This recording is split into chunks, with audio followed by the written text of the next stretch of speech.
Welcome to my channel Christian Apologet. Salam Sobat Christian Apologet dimanapun berada. Segala pujian, syukur, hormat, dan kemuliaan kita naikkan hanya kepada Allah Tritunggal. Puji nama Tuhan. Di dalam kesempatan kali ini ada perdebatan antara Ibu Sofiatul Al-Hayat Indonesia dengan polemikus Muslim. Dan yang menarik adalah Ibu Sofiatul memberikan waktu 3 menit kepada polemikus Muslim untuk menjelaskan tentang Quran, dan ini merupakan satu bentuk di mana Ibu Sofiatul ingin melihat sejauh apa pemahaman dari polemikus Muslim di dalam memahami kitabnya sendiri. Karena apa? Karena kita tahu Ibu Sofiatul adalah seorang apologet Kristen yang berlatar belakang agama Muslim, dan dia sudah katam memahami Quran. Dari sini Ibu Sofiatul mau melihat sejauh mana pemahaman daripada polemikus Muslim terkait dengan Quran atau kitabnya. Oleh karena itu, mari kita akan bersama-sama menyimak bagaimana Ibu Sofiatul menjelaskan, kemudian bagaimana Ibu Sofiatul memaparkan data-data, bagaimana Ibu Sofiatul memberikan pembelaan iman, menyatakan argumentasi kepada polemikus Muslim. Dan kita melihat hal inilah yang kemudian membuat polemikus Muslim menjadi panik dan ketar-ketir. Oleh karena itu, mari jangan berlama-lama, kita melihat video perdebatan antara Ibu Sofiatul Al-Hayat Indonesia dan polemikus Muslim. Ini videonya. Saya kasih kamu waktu 3 menit untuk mencerita apa bunyinya Quran firman Allah. Saya akan share screen dulu. Oh, oke, silakan Bu. Ya, kita pakai data ya. Datanya mungkin masih ada dalam beberapa bahasa Inggris, nanti saya bacakan aja, saya translate. Tapi oke lah, saya hanya punya waktu nggak sampai 2 jam. Kita lihat, kamu udah siap Pandi? Saya kasih waktu kamu 3 menit. Iya, siap. Oke, silakan mulai dari sekarang.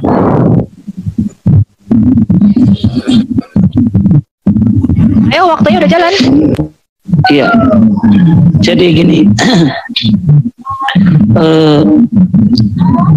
bukti bahwa sesuatu itu adalah firman Tuhan. Wajib di sini kita untuk mengkajinya, makanya diskusi ini diadakan. Nah, pertama saya ingin menyapa kepada teman-teman semua, teman-teman Kristen di sini. Selamat siang semua. Nah, dalam diskusi kita ini kita ingin membuktikan bahwa kitab mana yang benar. Apakah Al-Quran itu dongeng ataukah Alkitab itu yang dongeng, kan gitu. Nah, dalam hal ini kita ingin tahu dengan cara apa? Yaitu kita harus mengkajinya. Nah, dengan cara apa kita mengkajinya? Kita ingin tahu, harus lihat berdasarkan ayat-ayatnya. Apa yang tertuang, tertulis, dan tersirat dalam satu Alkitab itu tersebut. Nah, sekarang dalam kita untuk mengkaji, salah satu bukti bahwa Al-Quran itu adalah firman Allah, itu terletak di mana? Salah satu bukti itu terletak di salah satu ayat yang ada di surat di Al-Quran yang bernama Al-Ikhlas, yaitu apa? Qul huwallahu ahad. Katakanlah Muhammad itu Allah Maha Esa. Nah, di sini Allah menyampaikan firman-Nya melalui malaikat Jibril kepada Nabi Muhammad. Itu yang dimintakan dikatakan kepada seluruh manusia. Katakanlah bahwa Tuhan itu adalah Maha Esa. Itu satu bukti, salah satu bukti bahwa Al-Quran itu adalah firman Tuhan. Nah, sekarang gimana kita untuk mencari di kitab lain bahwa kitab lain itu benarkah firman Tuhan? Nah, silakan. Kalau ada di perjanjian baru bahwa katakanlah bahwa kitab ini adalah firman Tuhan, ya silakan. Itu aja dulu sementara.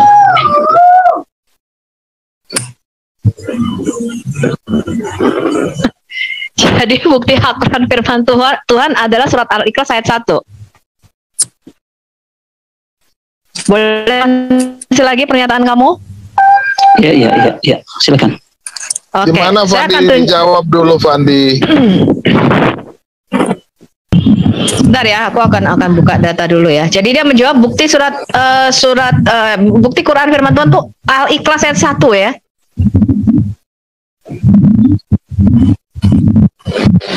Bentar. Saya buka data dulu ya. Iya.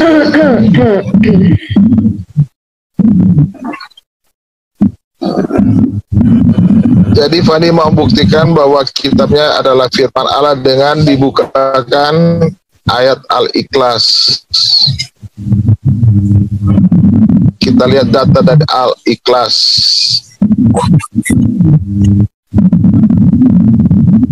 Bukan itu yang maksud saya. Sebentar. Saya mesti cari datanya dulu supaya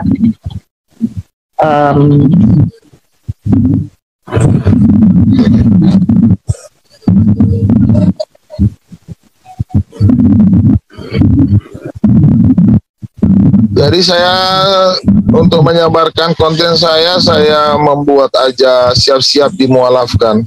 Begitu konten saya. Ku buat biar banyak yang nonton, ku buat judulnya seperti itu. Tidak apa-apa ya teman-teman ya.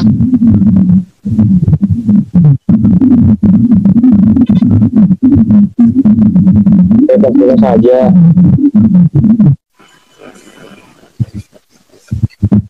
Bentar ya, saya bukain.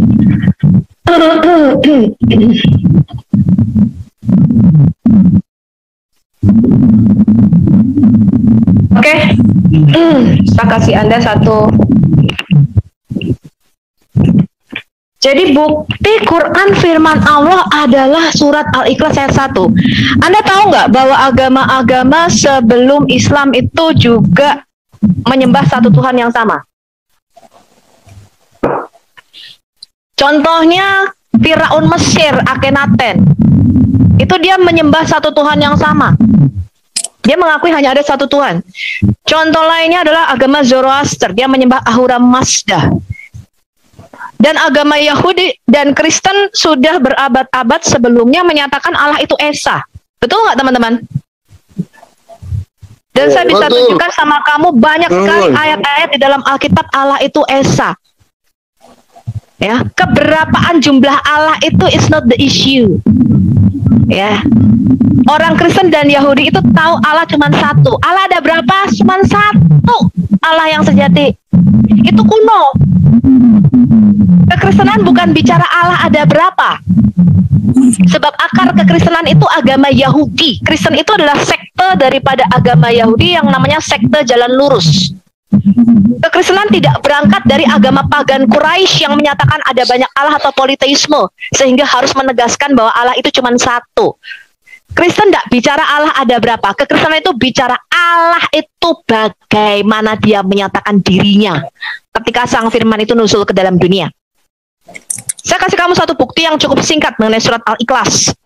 Anda tahu ini apa? Ini Anda bisa download lewat internet. Ini adalah kumpulan puisi, namanya puisi dari Umayyah bin Abi Salt yang sudah diterjemahkan. Ini ada terjemahnya bahasa Inggris oleh ePower. Ya, ini aslinya berbahasa Arab. Siapa Umayyah bin Abi Salt? Umayyah bin Abi Salt adalah orang yang puisinya paling banyak diambil Muhammad masuk di dalam Quran.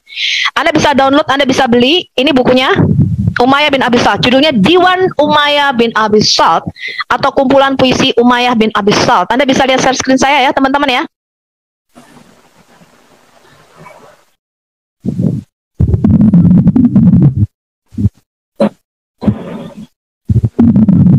Bisa lihat? Halo? Kelihatan nggak tadi share screen saya? Ini nggak ada. Iya. Oke. Gimana? Kelihatan nggak share screen saya? Coba. Oh, jelas. Ya, coba. Anda beli buku tadi, Anda bisa beli buku online. Kalau nggak ada download online, ya ada dalam bahasa Arab, ada dalam bahasa Inggris. Salah satu puisi dari Umayyah bin Abi Salt yang masuk menjadi ayat di dalam Quran adalah surat Al-Ikhlas. Anda buka halaman 43, Diwan Umayyah bin Abi Salt, seorang penyair perang Islam. Dia mengatakan begini, Maha suci Tuhanku, pencipta cahaya, dia tidak dilahirkan, tidak juga dilahirkan. Maha suci dia dari setiap kebatilan, dan untuk Bapa Arsy, bagaimana dia bisa dilahirkan? Dia adalah Samad yang hidup, yang tidak memiliki tangan dalam penciptaan yang dapat dibandingkan dengannya. Kira-kira begitu terjemahannya. Bahasa Arabnya saya akan kasih, kalau Anda bisa bahasa Arab. Ini bahasa Indonesianya Anda lihat jelas di dalam layar, teman-teman, di share screen. Iya Bu, kelihatan jelas Bu.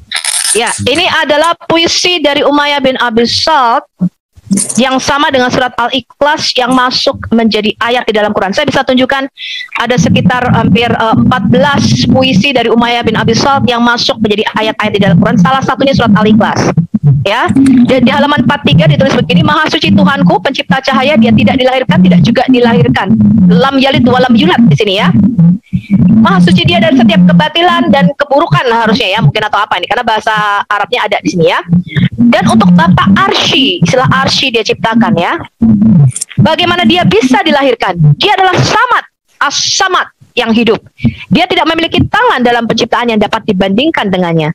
Sekarang kita lihat. Kita bandingkan dengan surat Al-Ikhlas. Qul huwallahu ahad, Allahus samad. Dari mana asal kata samad? Samad itu artinya padat atau solid, artinya tidak berongga.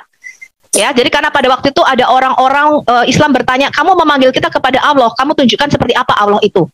Ya, apakah dia hidup, apakah dia berongga, apakah dia seperti batu atau bagaimana? Kemudian Muhammad menjawab tidak, dia tidak berongga, dia padat, samad katanya. Ya, kemudian lam yalid walam yulad, dia tidak beranak dan tidak diperanakkan. Walam yakullahu kufuwan ahad. Ini menjadi ini yang masuk menjadi surat Al-Ikhlas. No. Pertanyaan saya adalah, kalau kita tanya ya, let's start again, kita riset bukunya. Orang Kristen ditanya, bisa lihat share screen saya teman-teman? Bisa Bu. Belum. Kalau orang Kristen ditanya, apa buktinya Alkitab firman Tuhan? Anda harus bisa jawab tegas. Bukti Alkitab firman Tuhan adalah nubuatan yang digenapi atau fulfilled prophecies. Jadi ada banyak buku teman-teman yang membedakan Alkitab sama bukunya Da Vinci Code, dia sama bukunya Proto Evangelium, bukunya palsu-palsu termasuk Quran. Adalah Alkitab itu mengandung profesis atau nubuatan. Ada 8.362 nubuatan di dalam Alkitab Perjanjian Lama kita. 350 nubuatannya mengenai kedatangan Mesias yang pertama. Bagaimana dia lahir, bagaimana dia hidup, bagaimana dia mati, caranya dia mati, dan pada hari ketiga dia harus bangkit. Di mana dia lahir, bagaimana caranya dia hidup, dan dia harus datang lagi yang kedua sebagai raja. Itu semua ada total 350 nubuatan yang digenapi dalam satu pribadi, yaitu Yesus Kristus. Jadi bukti Alkitab firman Tuhan kalau ditanya adalah nubuatan yang digenapi. Kenapa nubuatan? Yesaya 46 ayat 9-10 Tuhan mengatakan begini, aku Tuhan tidak ada yang lain seperti aku. I declare the end from the beginning. Saya sudah ngomong duluan sebelum hal itu terjadi. Supaya ketika hal itu terjadi, kata Tuhan, kamu tahu bahwa bukan Allah asing yang mengabarkannya kepadamu, melainkan aku sendiri telah mengatakannya. Jadi 8.362 nubuatan di dalam Alkitab kita itu digenapi secara detail. Itu bedanya kalau seorang nabi mengatakan ya dia adalah mendapat wahyu dari Tuhan, dia harus mendapatkan namanya nubuatan. Saya heran Muhammad disebut nabi tapi tidak pernah bernubuat. Dan saya heran ketika saya meneliti Quran, ada berapa nubuatan di dalam Quran? 0 alias 0. Suatu kitab yang tidak mengandung nubuatan bukanlah firman Tuhan, melainkan cerita dongeng. Ya, itulah yang membedakan kitab kita dari kitab-kitab agama lainnya. Jadi kalau ditanya apakah kitab agama lainnya mengandung kebaikan, ya saya lihat kitab agama lainnya nggak pernah mengatakan penggalah kepala kafir dimanapun kamu menjumpainya. Mengandung kebaikan, mengandung ulas asih. Tapi satu yang membuatnya tidak menjadi kitab dari Tuhan. Kenapa? Tidak punya nubuatan yang digenapi. Ya, nah inilah buktinya Alkitab firman Tuhan. Yang kedua ada saksi-saksi mata. Yang ketiga tidak boleh bertentangan dengan sejarah. Quran saya jelaskan sama Anda. Selain tidak kronologis, campur-campur acak-acakan ceritanya tersebar di mana-mana dan tidak sesuai dengan sejarah, Yang keempat, tidak ada bukti arkeologi. Jadi ada 4 hal yang membuat Alkitab menjadi firman Tuhan. Ya, ingat, itu adalah 4 kriteria bagaimana suatu kitab itu dibedakan dari kisah novel fiksi dengan firman Tuhan.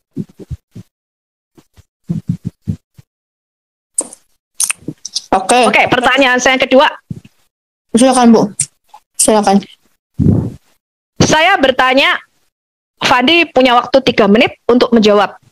Siapa yang menyusun Qur'anmu sehingga ceritanya acak-acakan, ayat di atas dengan ayat yang di bawahnya tidak ada hubungan?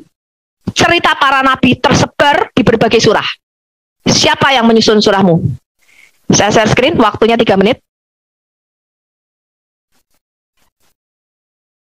Fandi, silakan jawab, waktunya 3 menit. Sudah siap? Pak Fandi. Pak Fandi. Pak Fandi. Pak Fandi. Halo? Iya, iya. Iya. Oke. Nah, tadi Ya, pertanyaan saya, Pak. Iya, Bu. Siapa yang menyusun Quran Bapak sehingga ceritanya acak-acakan, tidak sambung-menyambung, Oke, ayat iya. sebelum dan sesudahnya tidak ada hubungan? Oke, jadi Dan gini. cerita para nabi tersebar di mana-mana. Oke. Jadi gini. Jadi saya ingin mengkonter apa pernyataan Bu Sufiatul tadi. Ibu Sufiatul tadi PD-PD-nya membawa yaitu puisi seseorang. Kan gitu. Kita lagi bicara Alkitab, Bu. Tidak ada Al-Quran itu diambil oleh dari sesuatu puisi siapapun. Karena kenapa? Al-Quran itu ada di saat Nabi Muhammad masih hidup. Ingat baik-baik, Al-Quran ada di saat Nabi Muhammad SAW masih hidup. Nah, Al-Quran ini Ibu Sufiatul tanyakan, siapa yang menyusun? Al-Quran itu yang menyusun itu adalah Nabi Muhammad yang memintanya ini ditaruh di sini kepada Sa'ib dan kawan-kawan Abu Bakar pada masa itu. Hingga di zaman Utsman itu dibukukan di saat Nabi Muhammad wafat. Nah, Al-Quran ini adanya pada masa itu, pada masa Nabi Muhammad, bukan hanya dituliskan, Bu. Karena budaya dalam Arab, dalam tanah Arab pada masa itu adalah menghafal. Orang yang menghafal pada masa itu karena itu adalah budaya dalam negara itu pada masa itu. Nah, bila orang yang menulis ini itu dianggap orang yang standar lemah, yang IQ lemah. Jadi budaya pada masa itu adalah menghafal. Lalu Al-Quran ini dibukukan. Bahkan pada masa ini masih banyak para penghafal Quran pada masa ini, Bu. Jadi gitu. Nah, jadi kalau kita mau cari pertentangan Al-Quran ya pasti tidak. Karena kenapa? Al-Quran ini dijaga oleh Allah dengan cara apa? Yaitu dengan hafalan dan tulisan. Nah, jika Ibu tadi mengkompresikan puisi orang dengan Al-Ikhlas, surat Al-Ikhlas, itu salah besar, Bu. Karena kenapa? Al-Quran ini ada pada zaman Nabi Muhammad. Bahkan Nabi Muhammad pun melegitimasi mengetahui Al-Quran itu. Enggak seperti kitab Ibu yang tidak diketahui oleh Yesus. Itu harus ingat. Nah, sekarang kita lari ke kitab Ibu. Ibu katakan, oh, bukti Alkitab itu adalah firman Tuhan. Pertanyaan saya sederhana. Jadi pertanyaan Ibu saya sudah jawab ya. Al-Quran itu yang menyusun itu baginda Ya, Nabi berarti Muhammad disusun oleh manusia ya. Ya, nanti itu akan menjadi pertanyaan oleh saya. baginda Nabi Muhammad SAW. Oke, nah sekarang berarti pertanyaan itu saya, tunggu, berarti ini buku waktu saya, karangan waktu Muhammad saya. ya. Quran itu buku karangan Ini Muhammad. ini waktu saya. Nah, jadi Al-Quran itu disusun oleh Nabi Muhammad SAW dan itu dibukukan, ingat ya, dibukukan. Itu sudah ditulis pada masa Nabi Muhammad pun sudah ditulis, tapi dibukukan secara berurutan, maksudnya secara lengkap pada zaman Utsman bin Affan. Nah, sekarang saya ingin tahu kalau memang Alkitab, gospel, sorry, bukan Alkitab tapi gospel, karena itu sejatinya namanya gospel. Kalau benar gospel itu adalah firman Tuhan, Ibu tunjukkan ke Gospel saya. yang mana? Menurut kamu gospel itu yang mana? Dengar dulu, dengar ini waktu Enggak, saya. kamu keliru. Apakah Yohanes 1? Alkitab kita itu namanya Alkitab, bukan gospel. Bukan yang gospel yang Alkitab, kamu maksud yang Bu. mana? Jangan diam dulu. Ini waktu saya. Apakah Waktu gospel? udah habis, Pak. Pak Fandi. Pak Apakah Fandi, waktu udah gospel habis. itu Yohanes Udah 1 waktu, Pak Fandi. ayat 1 dengar Pak baik-baik. Fandi. Pak Fandi, waktumu udah habis 2 menit berlalu. Udah. Oh tadi ibu Mau jawab lama tadi pertanyaan bicara Pak lah. Fandi Masa tadi. saya cuman Tadi kan mungkin Ibu Sofi potong berapa detik. Oke, Ibu Sofi udah kasih kesempatan. Bahkan udah 2 menit Ibu Sofi kasih. Sekarang mungkin Ibu Sofi mau menjawab dulu pertanyaan Bapak tadi. Gitu maksud aku sebagai saya belum moderator. bertanya Bu. Saya belum bertanya. Ya, silakan tanya. Makanya jangan mute dong. Masa ini diskusi hak bicara ada dong. Susah kalian ini. Gimana sih kalian? Nah jadi gini. Saya ingin bertanya, apakah Yohanes 1 ayat 1 sampai seterusnya itu adalah firman Tuhan atau firman hantu? Serta Lukas 1 ayat 1 dan seterusnya itu firman Tuhan atau firman hantu? Silakan, Sofiat. Ya, saya jawab dulu mengenai puisi Umayyah bin Abi Salt. Teman-teman harus tahu ya, kita sudah bikin videonya, ada sekitar 14 puisi Umayyah bin Abi Salt yang masuk menjadi ayat di dalam Quran. Saya tunjukkan hadis dulu, bahwa Nabi Muhammad itu suka sekali dengan puisi Umayyah bin Abi Salt. Muhammad menyuruh Ibn Abbas, kalau ada bagian-bagian dari puisi yang hilang, bagian-bagian dari Quran yang hilang, isilah dengan puisi. Kita lihat dulu bukti-buktinya ya. Karena itu Quran itu isinya puisi ya teman-teman ya. Demi buah tin, buah zaitun, demi kuda yang berlari terengah-engah. Itu semua belakangnya sama tuh kalau Anda lihat. Surat Anas misalnya belakangnya sama. Bentar ya, saya akan tunjukkan ini hadis-hadis sudah. Oke, saya tunjukkan sesuatu sama Anda. Oke, Anda bisa lihat ini share screen saya teman-teman. Bisa, Bu. Siapa itu Umayyah bin Abi Salt? Umayyah bin Abi Salt itu tadinya mau masuk menjadi Islam. Dan dia itu suka sekali mengarang puisi-puisinya ratusan. Ya, jadi zaman pra-Islam itu mereka memang suka sekali membuat puisi. Tetapi karena saudaranya sendiri itu dibunuh oleh Muhammad sehingga dia tidak jadi masuk Islam. Dan sekarang kita lihat ini adalah Sahih Muslim 4185, kitab syair. Kita lihat apa pentingnya puisi Umayyah ini, kenapa surat Al-Ikhlas bisa masuk menjadi salah satu puisi di dalam Quran. Makanya belakangnya sama tuh kalau Anda lihat hat gitu ya. Allahu ahad bla bla bla, itu puisi pantun teman-teman, bentuknya pantun ya. Itu bukan cara Tuhan bicara. Di dalam Alkitab Tuhan tidak bicara dalam bentuk puisi atau syair. Dikatakan di sini telah menceritakan kepada kami Amru an-Nakid dan Ibnu Abu Umar, keduanya dari Ibnu Uyainah. Ibnu Abu Umar berkata telah menceritakan kepada kami Sufyan dari Ibrahim bin Maisaroh dan dari Amru bin Ashisharit dari bapaknya. Dia berkata, pada suatu hari aku dibonceng oleh Rasulullah Sallallahu Alaihi Wasallam. Lalu beliau bertanya kepadaku, apakah kamu hafal syairnya Umayyah bin Abi Salt? Aku menjawab, ya. Kata beliau, lantunkanlah untukku. Lalu aku melantunkannya 1 bait syair. Kemudian beliau berkata, tambah lagi.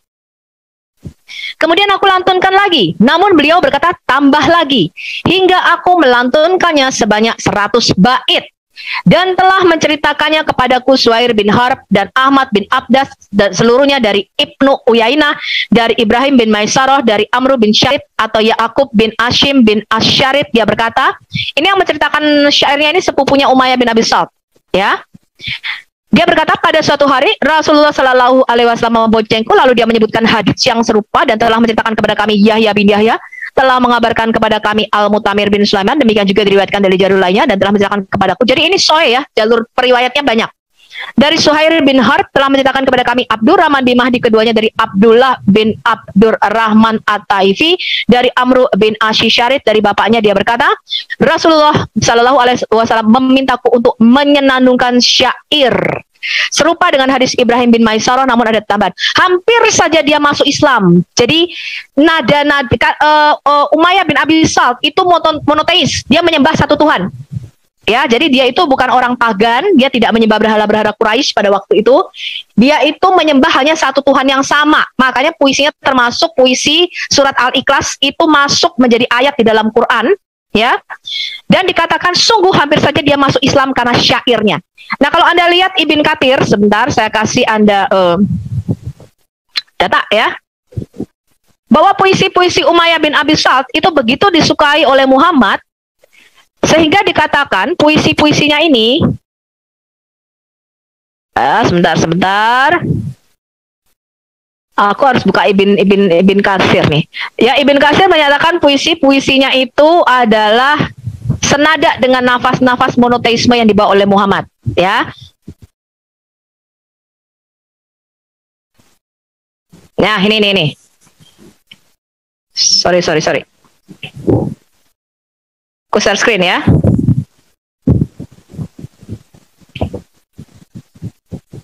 Kelihatan share screen-nya, teman-teman? Kelihatan, Bu. Ini adalah tafsir Ibnu Katsir.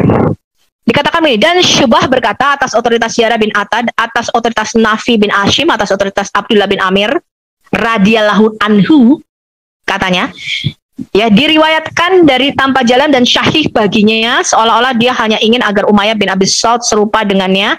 Nanti coba aku terjemahkan lebih bagus lagi ya, karena ini dari Arab ya, dari Arab, jadi aku agak kesulitan menerjemahkan dalam bahasa Indonesia yang tepat. Karena dia telah dihubungi oleh banyak ilmu pengetahuan. Jadi Umayyah bin Abi Salt ini belajar kitab-kitab Yahudi dan Kristen, teman-teman. Sehingga dia itu menganut paham monoteisme. Dia meninggal 7 tahun sebelum Muhammad mati. Ya. Jadi dia itu paham sekali kitab-kitabnya agama Yahudi dan Kristen. Ya, dia mengambil manfaat dan ilmu daripadanya pada zaman Rasulullah. Ya, dan tanda-tanda dan mukjizat mereka muncul kepada semua orang yang memilikinya dengan wawasan. Jadi wawasannya sangat luas, ya. Dan Umayyah bin Abi Salt ini sebenarnya ingin mendukung Muhammad, ingin masuk Islam pada waktu itu. Tapi karena keluarganya itu dibunuh oleh Muhammad, dia tidak jadi ikut Islam. Dan Muhammad tuh memuji-muji syair daripada Umayyah bin Abi Salt yang ratusan tadi, dan ada banyak, saya kasih Anda ya, banyak, ada 14, kurang lebih 14 yang masuk menjadi ayat di dalam Quran. Nah, Islam karena puisinya. Jadi ada beberapa orang yang puisinya itu Muhammad sangat kagumi, salah satunya adalah Umayyah bin Abi Salt. Ya, jadi puisi Muhammad mengatakan puisi-puisi daripada Umayyah bin Abi Salt ini berotoritas ilahi, mempunyai wahyu ilahi. Ya, kedua, Muhammad itu suka sekali mendengarkan puisi Umayyah bin Abi Salt dan memasukkannya dalam Quran. Ya, tadi yang saya bacakan selain di Sahih Bukhari dan Sahih Muslim, ya, dia mengatakan nih, apakah kamu memiliki puisi Umayyah bin Abi Salt? Saya bilang iya. Maka saya nyanyikan untuknya satu syair, dan dia berkata, hey, sampai saya menyanyikan untuknya dalam 100 syair, dan dia berkata dia akan pindah agama. Jadi dia berpikir Umayyah bin Abi Salt ini akan masuk Islam. Ini ada di dalam Al-Syarid bin Suaid Al-Takafi oleh Al-Albani, sumbernya Syahih Al-Adab ya, halaman 613. Ini Syahih Tahrij ya, dimasukkan di dalam Sahih Muslim 2255 dan Sahih Al-Bukhari. Ya, di dalam Al-Adab Al-Mufrad 799. Ya, dan ini ada banyak lagi nih. Cuma ini ya, ini salah satunya tadi ya, halaman 43, ini persis dengan surah Al-Ikhlas, karena tadi dia menyebutkan bukti Quran adalah surat Al-Ikhlas. Ya, mengapa Al-Ikhlas? Karena Islam itu berangkat dari politeisme pagan Quraisy yang menyembah dewa. Tetapi apakah Muhammad benar-benar meninggalkan politeisme pagan Quraisy? Tidak. Dia mengabsorb ritual-ritual pagan termasuk Ka'bah. Ya, karena pada waktu itu orang-orang pagan Quraisy berkata begini, kalau kamu menghormati dewa-dewa kami, ya, dan menghormati tempat suci kami, mungkin kami bisa bergabung denganmu. Jadi Muhammad merubah kiblatnya dari Yerusalem, dia ubah kiblatnya, itu yang kita bahas kemarin dengan Brother Ahmed, kita tunjukkan juga bukti-buktinya dari kitab-kitab mereka. Anda lihat video kami kemarin ya, dengan Brother Ahmed, ya.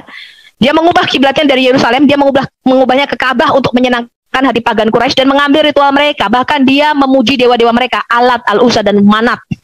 Yang di dalam Quran surah An-Najm ayat 20 yang sekarang ini dihapus, termasuk yang namanya ayat-ayat yang diwahyukan oleh Satan atau satanik. Jadi selama 8 tahun Muhammad melafalkan surah An-Najm ayat 20. Kemudian setelah dia pindah, ya, dia mengatakan, oh itu salah ayat. Dia memuji-muji yang namanya Degaranik, Alat, Al-Uzza, wa Manat. Ayat ini dihapus dari Quran yang ada sekarang. Ya, itu sisipan antara surah An-Najm ayat 19 sampai 20. Ya, saya bisa tunjukkan Anda bukti-buktinya dari kitab-kitab Islam. Oke, sekarang saya jawab. Apakah Alkitab yang nulis Tuhan atau hantu? Alkitab yang nulis bukan Tuhan dan bukan hantu. Alkitab itu adalah tulisan kesaksian para rasul dan para nabi tentang sang firman hidup. Jadi Alkitab, konsep Tuhan itu tidak pernah namanya orang Kristen percaya ada firman diturunkan jadi kitab. Orang Kristen tidak pernah percaya ada yang namanya kitab Injil Matius didiktekan oleh Jibril, didiktekan kepada Rasul Matius, tidak ada itu. Orang Kristen tidak percaya yang namanya kitab gedebuk yang turun dari langit. Apa yang orang Kristen percaya? Orang Kristen percaya firman itu telah nusul menjadi manusia dan semua nubuatan, saya mengatakan 350 nubuatan yang ada di dalam perjanjian lama tadi, digenapi dalam diri satu orang yaitu Yesus. Makanya kalau Anda lihat perjanjian baru, ya, selalu mengutip Alkitab perjanjian lama. Demikian ada tertulis nubuatan Nabi Yesaya bahwa dia akan lahir dari anak dara atau perawan. Demikianlah digenapi nubuatan Nabi siapa, dia akan dipanggil Immanuel, Tuhan beserta kita. Kenapa? Semuanya merujuk kepada perjanjian lama, nubuatan yang digenapi. Jadi Yesus itu menggenapi lebih dari 350 nubuatan. Jadi Alkitab itu yang nulis bukan Tuhan dan bukan hantu. Alkitab itu yang nulis manusia dan namanya di situ. Injil menurut Rasul Matius, Injil menurut Rasul Markus, Injil menurut Rasul Lukas, Injil menurut Rasul Yohanes. Kenapa? Karena Alkitab itu adalah kesaksian, kumpulan tulisan kesaksian para nabi di dalam perjanjian lama dan kumpulan tulisan kesaksian para rasul di dalam perjanjian baru dengan Yesus Kristus sebagai batu penjurunya. Efesus 2 ayat 19-20. Itulah Alkitab kita. Puji Tuhan, kita sudah bersama-sama melihat bagaimana Ibu Sofia Tul memaparkan data yang sungguh sangat luar biasa, menjelaskan terkait dengan apa yang menjadi pemahaman-pemahaman yang sesuai dengan firman Tuhan. Jadi inti dari perdebatan ini adalah Ibu Sofia Tul tidak menjelaskan sesuatu yang tidak sesuai dengan firman Tuhan. Semuanya penjelasan kembali kepada Alkitab. Apa yang Alkitab katakan, itulah yang disampaikan oleh Ibu Sofia Tul Al-Hayat Indonesia. Dan saya sebagai Christian Apologet, saya bersyukur untuk setiap dukungan sobat sekalian. Terus bagikan setiap konten yang ada di dalam channel ini, agar begitu banyak orang bisa mendengar kabar keselamatan, agar begitu banyak orang bisa memahami siapa juru selamat yang ada di dalam kekristenan, sehingga mereka juga percaya bahwa Yesus adalah Tuhan dan Juru Selamat dan boleh sungguh-sungguh diselamatkan di dalam nama Tuhan Yesus. Puji Tuhan, kiranya Tuhan memberkati kita. Shalom. Welcome to my channel Christian Apologet.